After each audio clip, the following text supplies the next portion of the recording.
Tik-tak, tik-tak. Tanging tunog lang ng orasan ang naririnig ko. Nakakabinging tunog nito. Hindi ko maintindihan ang nararamdaman ko. Ngayon lang ako kinabahan ng ganito. Bukod dito, napakagulo rin ng isipan ko. Hindi ako makapag-isip ng maayos. I look at my wristwatch. It's already 12 midnight. Narito ako ngayon sa sala ni Kapining. Kasama kong pumunta rito si Isko. Tik-tak, tik-tak. Hindi ko na namalayan ng oras. Hindi ko rin maintindihan ang nararamdaman ko. Giniginaw ako ngunit tagaktak ang pawis ko. Nakakailang tawag na ba ako kay Nana? 4, 5. Nagpaiwan kasi siya sa ospital at isinama si Mrs. Ocampo pa uwi sa amin. Sasaglit daw muna sila sa bahay para asikasuhin yung mga bisita sa lamay ni Mira. Then susunod na lang sila rito pagkatapos. Pero bakit ganun? Hindi ko na sila makontak. Kahit si Adela na naiwan din sa ospital para bantayan si Mira. Hindi rin sumasagot. Dalawa lang tuloy kami ni Isko na nagpaunang pumunta rito. Ang kaso sa lawak ng bahay na ito, parang walang tao. Kinailangan pang hanapin ni Isko itong si Kapining na inirekomenda sa akin ni na Mrs. Ocampo at Adela sa mansyong ito. Bakit ba naman kasi nagmamaladali itong si Nana? Pwede naman namin itong asikasuhin pagkatapos ng lubing ni Mira. Biglang nawala yung ingay na likha ng orasan. Tumayo ako at nagpalinga-linga sa paligid. Nasaan kaya iyong orasan? Bakit wala naman akong makitang orasan dito sa talas? Kung gayon, saan ang gagaling ang tunog na iyon kanina? Then I look again at my wristwatch. And shit, it stopped. Itinakta ko ito. Saka ko lang napansin ang oras dito. It's 10:15 in the evening. Bigla tuloy akong naguluhan. Anong oras na ba talaga? Tiningnan ko yung oras sa cellphone ko. What the? 10:15 din. Namalikmata lang ba ako kanina? Pagkakuha na pinakatitigan ko ang oras sa cellphone ko. Ilang minuto na ba ang lumipas? Bakit hindi nagbabago? Pagkatapos ay itinakta ko ulit ito. Tila huminto ang oras. Darn, kinikilabutan tuloy ako. Biglang kumurapi yung ilaw dahilan para mapatingala ako. Maya-maya may narinig akong ingay. May bumubulong. Saan kaya nanggagaling ang ingay na yun? Sinilip ko yung makitid na pasilyo. May narinig talaga akong bumubulong. Humakbang ako patungo roon. Ilang hakbang pa lang ay may natanaw na ako. May tao. Siya siguro yung naririnig kong bumubulong. Ang kaso malayo siya. Kung siya nga yun, paano nangyaring naririnig kong bulong niya? Ngayong malayo naman siya sa akin. Naisipan ko siyang lapitan kahit na nagsisimula nang mamuo ang takot sa dibdib ko. Malayo siya pero naririnig ko na mayroon siyang ibinubulong. Hindi ko maintindihan iyon, kaya mas nilapitan ko pa siya. Habang papalapit ako, palakas ang kanyang bulong. Hanggang sa ilang hakbang na lang, malapit na ako sa kanya. Kaunti na lang, napalunok ako. Naaaninagan ko na iyong bumubulong. Babae. Oo, babae siya.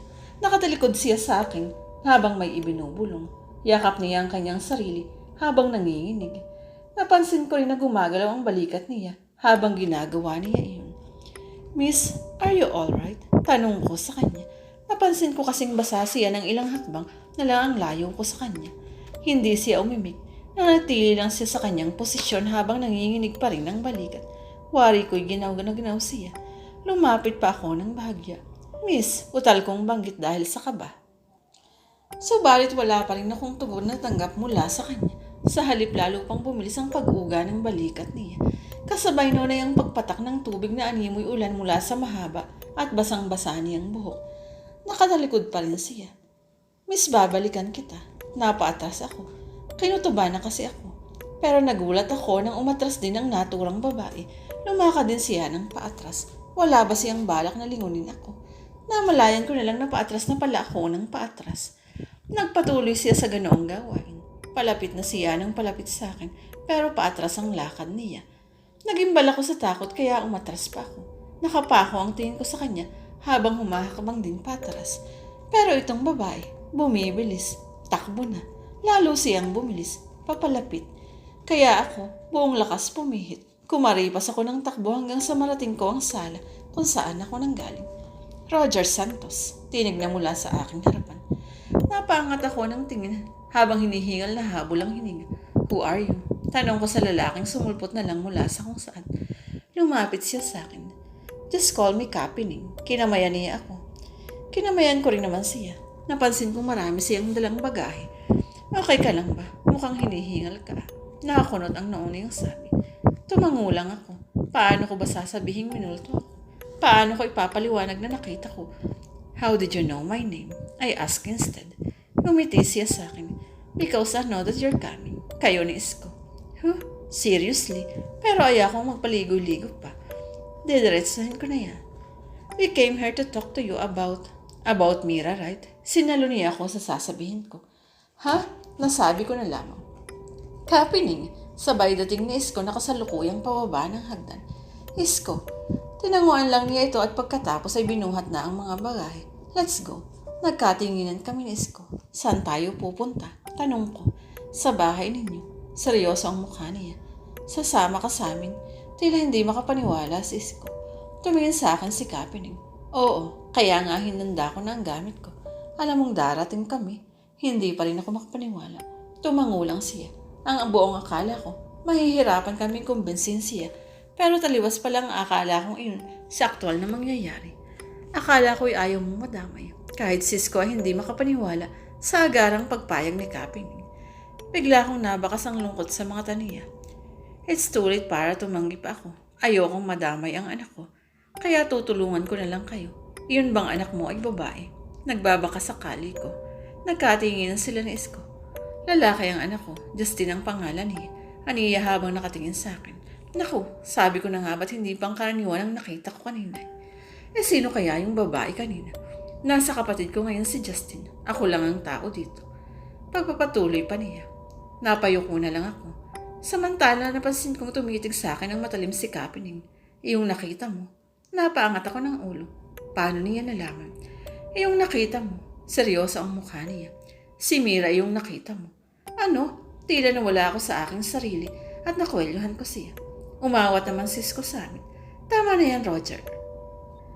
Pumagit na siya sa amin. Respeto mo naman ang pagkamatay ng anak ko. Asiko sa kanya. Roger, ano ba? Sa akin na nakaharap si Isko. Ano bang nangyayari sa iyo? Bahagya akong natikilan. Kahit ako hindi ko maunawan ang aking sarili. Sa dami ba naman ang nangyayaring problema hindi ko maunawan? Pihadong hindi ko maiiwasang mawala ng self-control. Tingnan lang ako ni Kapining. Umalis na tayo. Hintayin lang natin sandali si Mina, Mrs. Ocampo at Clarice. Baka paparating na sila. Tugtong ni Isko sa maikling sabi ni Kapining. Pero biglang umiling ang matanda. Hindi na sila darating. Napatigalgal kami ni Isko. Bakit? Tanong ko agad. Yumuko lang siya at hindi na umimik. Anong pinagsasasabi niya? May samang hula bang lalaking ito? Bakit Kapining? May nangyari ba? Kinakabahang tanong ni Isko. Hindi ko rin alam. Nagangat siya ng mukha. Basta sigurado kung hindi na sila darating. Gaano man kasigurado? Ako naman ang nagtanong habang pilit kong pinapakalma ang aking sarili. Kasing sigurado tulad ng inaasahan kong pagdating ninyo ngayon. Diretso lang ang tingin ni Kapining. As a lawyer, alam ko kapag nagsasabi ng totoo ang isang tao. At sa pagkakataong iyon, alam kong isiyasiya sa mga taong iyon. Hindi ko alam kung bakit bigla akong nakaramdam ng panlalambot, kaya naman daglian akong napaupo. Matapos ang pagkamatay ni Mira, sunod-sunod na ang mga kaibang pangyayari. Pero imposible. Dapat pala hindi na kami nagpauna rito. Sana'y hinintay na lang namin sila. Oh dear God, I can't lose Nana. Nawala na nga si Mira. Huwag naman pati siya. Posible bang alam mo kung nasaan sila? Hindi na ako makatingin sa kanya. Hindi ko alam. Malungkot ang tinig na Kapining. Umuwi na tayo sa inyo. Tumangulang si Isko. Wait, inawat ko sila. Then I dialed my cellphone again. Tinawagan ko si Nana. 3 beses pero wala pa rin sumasagot. Si Selena ganun din. Si Adela wala rin. Subalit naagaw ng isang pamilyar na ingay ang atensyon ko. Ayun ulit yung ingay. Naririnig ko na naman. Tik-tak, tik-tak. Anong oras na? Tanong ko agad sa kanila. Napangintingin sila sa kanilang relo. 12:30 ng madaling araw. Halos sabay pa nilang sagot. Natutob ko ang sarili kong bibig. Ayoko pa rin maniwala. Totoo ba talagang nangyayari ito? Kung bagungot man ito sana magising na ako. I look at my wristwatch again. They were right. It's 12:30 in the morning. Tumingin ako sa kanila. Maghintay pa tayo kahit 3 hours. Sumang-ayon naman ang dalawa. Pero makalipas nga ang 3 oras, wala pa rin Nana at Mrs. Ocampo na dumarating. Hindi rin ako huminto sa pagtawag sa kanila, ngunit wala pa rin sumasagot. Kaya naman nagpasya na kaming umuwi. Bumiyahe kami gamit ang sasakyan ni Isko.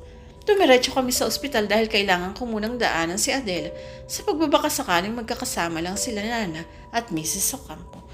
Nang makarating naman sa ospital, nagpautiuna na kami ni Isko at naiwan si Kapi ng sasakyan. Halos manlumo ako nang makita kong may nagkakagulong mga pulis pagbungad pa lang namin sa gusali. Nagpaiwan si Isko para alamin kung ano ang dahilan ng kaguluhan ngayon, samantalang ako naman ay dumiretso sa private room ni Janice. Wala akong nadatnan doon. Maya-maya nga'y nakasalubong ko na si Isko. Nasaan si Janice? Kinakabahan kong tanong. Napansin kong namumutla si Isko. Nahagip ng CCTV camera na lumabas si Janice ng ospital kaninang 3:00 pasado ng madaling araw. Saan naman daw pupunta? Nanakbo daw palabas. Walang makapagsabi kung saan siya pumunta. Nakayungong sabi ni Isko. Napasuntok na lang ako sa akin. Parang maiiyak ko na hindi ko maipaliwanag.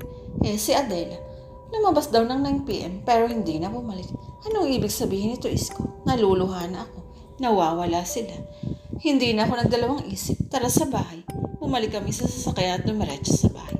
Tinignan ko yung oras. It's already 4 in the evening. Maraming gustong sabihin si Kapining pero ayaw ko muna siyang pagsalitain. Nagulo pa kasi ang isip ko ngayon. At sa totoo lang, ayokong marinig ang anumang sasabihin niya. Ang babaeng nakita ko kanina sa bahay nila, totoo bang si Mira iyon? Posible nga kayang nawawala sila. What the hell? Sasabong ng utak ko sa kaiisip.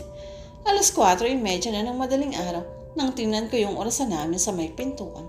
Nasa bahay na kami pero walang tao doon. Wala na rin yung mga naglalamay. Ang tanging naroon lang ay yung kabaong ni Mira. Mababaliw na yata ako. Sinubukan ko ulit siyang tawagan pero ganin pa rin. Walang sumasagot. Pupunta muna ako sa apartment. Titingnan ko na rin ang bahay ni Mrs. Ocampo. Isko. Kapitbahay nga lang pala nito si Mrs. Ocampo at Janice.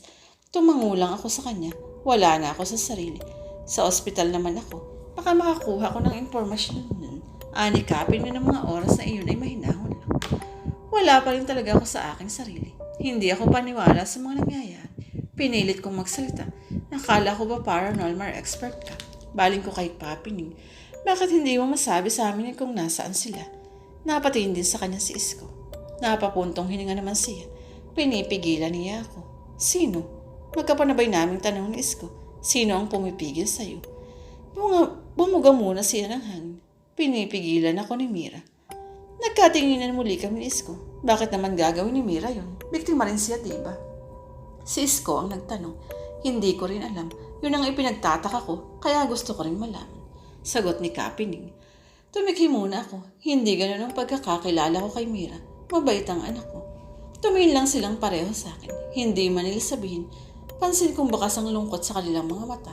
Hindi ko na malayang napaluhanan pala ako. Pero yung kamay ko, walang hinto sa pagdial ng kanilang numero. Dediretso na ako sa pulisya at ire-report ko na to. Si Isko na nakikisimpatya. Pagkatapos na napayuko na ako at hindi ko napansing lumabas na pala sila. Tik-tak, tik-tak. Iyon na naman ang ingay. Tumingin ako sa orasan dahil sa narinig ko. Nanlaki ang mga mata ko sa aking nakita. Napagbalikos ako ng bangon para lang tingnan ang orasan sa pangalawang pagkakataon. It's 10:15 a.m. again. Totoo ba itong nakikita ko? Nahagip ng aking paningin ang kabaong ni Mira. Nagulat ako nang makita kong sarado o yun kaya naman lumapit ako. Humugot muna ako ng malalim na paghinga. Bigla na naman akong kinabahan. Maya-may kumurapi yung ilaw. Napatingala ako sa kisame subalit dire-diretso pa rin ang pagkurap noon hanggang sa tuluyan na itong namatay. Oh Lord, wala akong makita. Subalit agad din naman yung sumindi. Nakakasilaw. Napailing na lang ako kahit naroon pa rin ang takot sa dibdib ko. Bumaling ako sa kabaong ni Mira. Humagbakang ako. Papunta. Diyos ko, napaatras ako. Bakit bahagyang nakabukas yung kabaong ni Mira? Namalayan ko na lang na tagaktak na ang pawis ko. Lalapit ba ako o aatras? Napalunok muna ako bago humakbang papalapit sa kabaong ni Mira. Kaso yung ilaw kumurap uli. Sa aking isip ay nagdadasal na ako. Pero namatay pa rin ang ilaw. Anong gagawin ko? Paano na? Subalit ilang segundo lang ay bumukas rin muli ang ilaw dahilan para mapatingin agad ako sa kabaong ni Mira. Marahan akong humakbang para ito. Pero napahinto ako. Nang may marinig akong patak ng tubig. Luminga ako sa paligid. Wala sa aking gilid. Wala rin sa aking kanan at kaliwa. Wala rin sa likuran, kundi nasa aking harapan. Nakaramdam ako ng pangangatog nang makita ko iyon. Iyong pagpatak ng tubig, malakas na animoy patak ng ulan. Sinubukan kong umatras ang mapagtantong nagmumula ito sa itaas. Dahan-dahan, tinangla ko ito kahit kinakabahan ako. Nalaki ang